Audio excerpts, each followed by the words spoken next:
The film begins with young Tim. He is only 21 years old, but already has a decade of experience living in a psychiatric institution. Today is the day of his release, and he wonders if he should do a live stream to share his experiences at the place with everyone. Tim has an older sister, Kay, who is extremely intelligent, almost like a specter coming from the underworld to retrieve him. Seeing her younger brother healthy and back in the real world, she cannot contain her happiness. Although their parents have died and joined their ancestors, the siblings are not financially disadvantaged. They have enough resources to lead a quiet life. However, Kay does not want this. Despite having a good husband and a home where she could be genuinely happy, she abandons everything, defying the circumstances in search of a mysterious mirror. She believes that this mirror was responsible for their parents' deaths, turning their father into a murderer in the eyes of society, and forcing Tim, who was only 10 years old, to shoot his own father, being marked by the stigma of parricide. The laser mirror is an antique with material and historical value. Marie, Kay's mother, always liked to have some antiques to make the house more elegant. Alan, her husband, listened to his wife and bought this large mirror, placing it in his office. Strange things began to occur from the very first day the mirror was placed in the house. Kay, playing hide-and-seek with her brother, accidentally saw a mysterious woman in the room. Being a child, she did not think much of it. Her father owned a business, so it could be a business partner. That night, Alan heard a fingernail which seemed about to fall off. He bandaged it, but upon returning to his desk and feeling uncomfortable, he decided to remove it. He pulled off the bandage, but upon looking again, it was still on his finger. Alan tried to take it off again, but failed. He took a pair of pliers, squeezed, and pulled hard. He felt intense pain and, looking closely, realized he had pulled off his own nail without noticing. The pain was unbearable, but he dared not scream for fear that his wife and children would hear. And things did not stop there. One day, the family dog started barking incessantly in front of the office. When Marie tried to push it away, it bit her hand, leaving her furious. One day, Alan found his office completely disheveled. The books were meticulously scattered across the floor. He called the children and asked, but they insisted they hadn't done it. He called them in and scolded them severely, but Alan viewed the situation differently. He believed the children were just scared and wouldn't have the courage to confess. Moving to a new house may have made the children a little mischievous, but that would soon pass. The dog was growing weaker and weaker. It would stay in one spot, watching instead of playing with Kay or Tim. It showed no signs of life, like an animal on the brink of death. Eventually the dog disappeared, but no one in the family noticed because so much was happening. Every night, Marie heard a woman's voice coming from the office. Alan began spending more and more time there instead of being with the family. This made Marie suspicious, questioning whether her husband was bringing another woman into the house, cheating on her secretly. Alan was already tired of the pressures of work, and now his wife was becoming irrational, talking about strange problems in the house, from contaminated water to infidelity. That night, they had a big fight, and Tim and Kay, who were sleeping, woke up to their parents yelling. At least they didn't decide to physically harm each other. Thus, the siblings were worried but not terrified. The climax happened when Alan announced that he would be home late. Under pressure from everything, Marie began to ignore the children and drink in front of them. She asked Kay what the woman she saw in her father's room looked like. Kay, even being young, knew it was better not to say anything, but Tim did not understand and told what he knew. At that moment, Marie could take no more. She ran to the office and began to throw Alan's things on the floor. When she began to calm down and pick up the objects, she looked at the mirror. Something compelled her to throw an object directly at it. Immediately, a strong gust of wind blew, hitting Marie's face and making her head tilt back. She had been possessed by a demon. At that moment, the mirror used Marie's reflection, smiling subtly but with a demonic malice.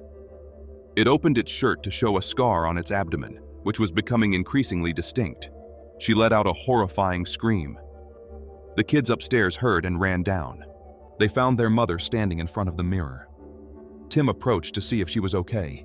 Without saying anything, Marie extended her hand and tried to strangle Tim.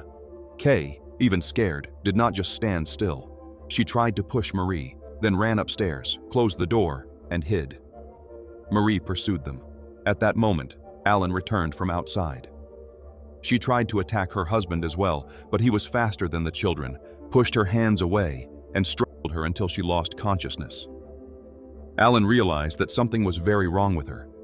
He temporarily took her to the bedroom and tied her up with iron chains to prevent her from attacking the children. He also warned them to stay away from their parents' room so Marie could recover quickly. Kay and Tim understood and tried to keep as far away from the room as possible. The two were terrified of their mother, the more they thought about going there and causing problems. But one day, the television in the parents' room broke and there was no food left. Kay told her father it was time to go to the market and call a doctor for their mother. In contrast to his usual nurturing attitude, Alan was extremely indifferent, simply saying he would do it and not lifting a finger. Kay, although young, was not foolish. This attitude showed he had no intention of acting. Seeing her younger brother starving, she decided to go to their parents' room to try to talk to their mother. But Marie was even more unstable now. Completely out of her mind, she jumped from a corner as if to grab her daughter. If Kay had not dodged, it could have been fatal. Her mother was sick, and her father did not care. Kay decided to take the risk and go out to ask for help. A neighbor appeared to check on the situation, asking about Marie and wanting to call a doctor. Alan, with simple words, said that Marie would soon be fine and that the children were just acting mischievously while she was sick. Hearing this, the neighbor had nothing more to say and left. He did not realize that Alan's hands were stained with blood. If he had looked more closely, he might have been able to prevent a tragedy, both in the present and in the future. One day, the siblings saw Alan sitting motionless in front of the mirror for a long time. Then he picked up a gun from the table.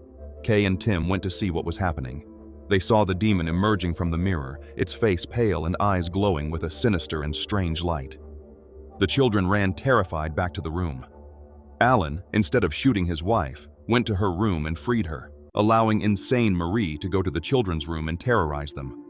After waiting for some time and hearing no noise from outside, Kay told her brother that when she opened the door, he should not worry about anything but run. She would take care of the rest. Just as Kay had said, the moment they stepped out, Marie was there. Without hesitation, Kay used a golf club and hit her hard to let Tim escape. Then, she fled to the next room, opened the window, and jumped. Kay could have left at that moment, but Tim was still inside. She went back and found Tim hiding in a corner. Marie jumped, firmly grabbing Kay's neck. Just when it seemed she would kill her, Marie regained a fragment of sanity and released her grip. At that exact moment, Alan appeared from behind and shot several times, killing his wife. Seeing this, Kay took Tim to the office. The children realized how their parents' personalities had changed. The kids knew that the mirror was the cause of everything. They took a bat and began to hit it repeatedly. They struck with all their might for a while, but they did not hear the sound of glass breaking. Looking closely, they realized they had been hitting the wall the whole time. Alan came in from outside and pointed the gun at Kay. Tim, beside her, did not stand still. He used the bat to hit their father's hand. The gun fell to the ground. Alan did not pick it up, but tried to strike Kay. Tim grabbed the gun and shouted for his father to let his sister go. He did so, not out of fear, but because at that moment, Alan had regained his sanity. He pulled Tim close and told him to run. Then, he killed himself. After Alan's death, the demons surrounded them. They could not kill directly, so the two siblings survived that night. The police mistakenly believed Tim had killed his father and arrested him.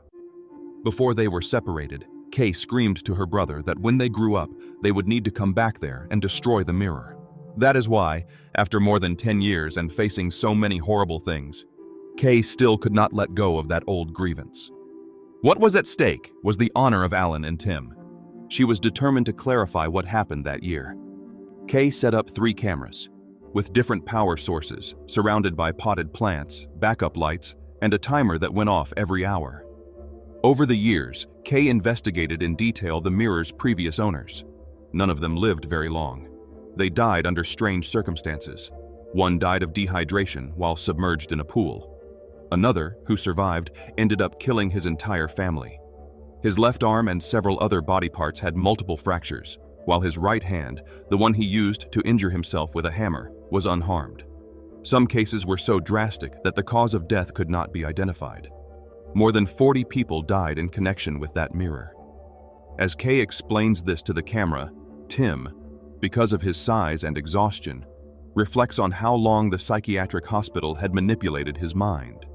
Instead of curing him, they gradually implanted in his head the belief that what he experienced was not real. At that moment, Tim thinks Kay is as sick as he is and needs to be committed. Tim thinks that if the mirror is haunted, it must be destroyed before it causes more problems. Someone once tried to do the same and went insane, screaming that it needed to be eliminated. Shortly after, the house owner was found dead, run over. The mirror has its own defense mechanism. Tim does not remember this. Kay lets Tim try to break it with a chair. In the beginning, he intends to do so, but then unconsciously puts the chair aside, claiming to be afraid of damaging it and affecting his sister's work. Tim takes Kay around and asks if the mirror can really absorb the life around it and if any of the plants they brought ended up dying. About the family dog, Kay always remembered and brought another to test. But, over time, the dog locked in the cage in front of the mirror was still there. It had not disappeared. One by one, the points Tim makes cause Kay to doubt herself. She says that maybe Tim is right, and she really is sick and needs treatment. When she returned to the room, the potted plants were wilted and their positions had changed. Kay realizes she was right and decides to stay. She sets a trap with an anchor from the ceiling that will fall at a specific time to break the mirror. The siblings' mission now is to do whatever it takes to survive and witness how the mirror defends itself, killing. Unlike Kay, who is excited, Tim seems confused. He slowly searches his memory, recalling the events of the past. The lights in the house affected by the ghostly mirror flicker, failing to prevent old memories from returning to mind.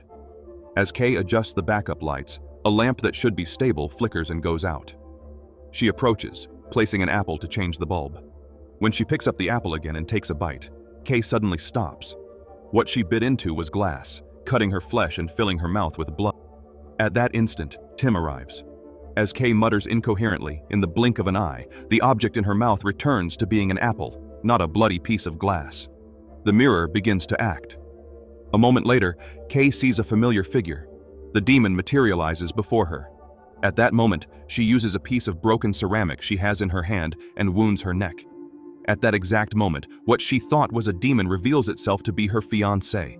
She believes it is an illusion caused by the demon, but Tim beside her also sees it.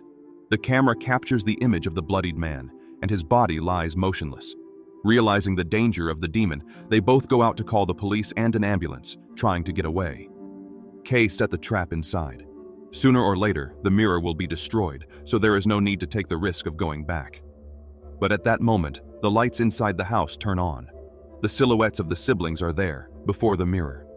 Seeing this, Kay does not know if they are really outside, or if her mind is being deceived again. If that anchor falls, they will all die, so they need to go back inside. The moment they do, they fall into the demon's illusion. Tim recalls the horrible and tragic scene from that time. When he ran downstairs, Alan was waiting with a gun. Then, the demons appeared, screaming horrifically after having just killed his father. When Tim covered his ears, the alarm clocks went off, waking him. He finds himself in the room with the mirror. He can no longer wait and is going to activate the trap. He waits for the mirror to break and for the sound of shattering glass to resonate. But what he hears is a nauseating thud, the noise of something sharp penetrating human flesh.